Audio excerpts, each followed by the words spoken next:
Well, happy Friday and Happy New Year to you, Messiah Church. Pastor Tami here on this first Friday of this new year.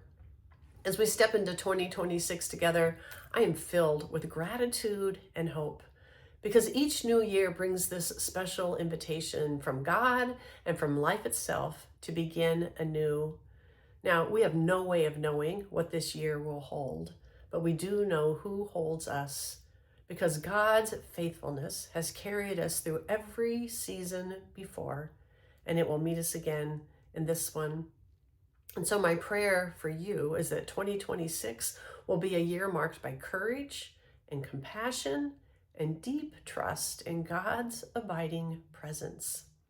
You know, for Jerry and me, our kids and our grandkids are gone.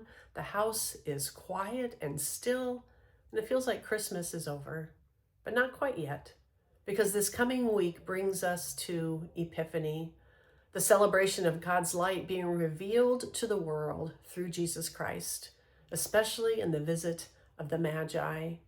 And it reminds us that Christ came not for just a few people, but for all people.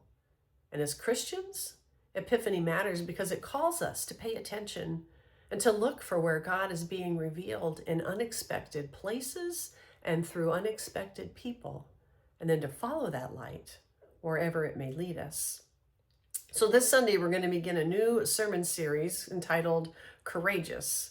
And we're going to look at courage in the New Testament and how that encourages us to live courageously today. You know, sometimes courage calls us to be gracious. Sometimes it requires us to go last. And sometimes we need the courage to go first. And this Sunday, we're going to begin with looking how courage begins in vulnerability. So I hope you'll plan to begin this new year in worship, in person, if you're in town or able, and if not, I'll see you online. Now, I also want to make sure you're aware of a very special Sunday that's coming up on January 18th as we honor Reverend Dr. Martin Luther King Jr.'s legacy of compassion and justice and community. Now, we're going to gather together for one blended worship service that day at 9:30. We do this from time to time, and it's always attached with a so that. We worship together so that on January 18th, we can serve together by packing meals with an organization called Harvest Pack. Now, if you've ever done Feed My Starving Children pack, it's much the same. You stand and you scoop and mix ingredients into a bag.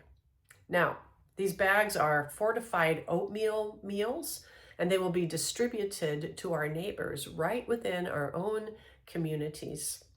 Families are invited to serve together. In fact, children age 3 and up are invited to serve. You can sign up to serve before worship or after or both. Now I'm going to include a sign-up link just below my video in the email where you started this message today. Now, before I close, I want to share with you a poem that I think about and reread and remember each year. It was written by Howard Thurman in 1948, and the title of the poem is The Work of Christmas. When the song of the angels is still, when the star in the sky is gone, when kings and princes are home, when shepherds are back with their flock, the work of Christmas begins to find the lost, to heal the broken, to feed the hungry, to release the prisoner, to rebuild the nations, to bring peace among others, and to make music in the heart. May this be our calling as we begin this new year together. Grace and peace to you, Messiah Church. I'll see you on Sunday.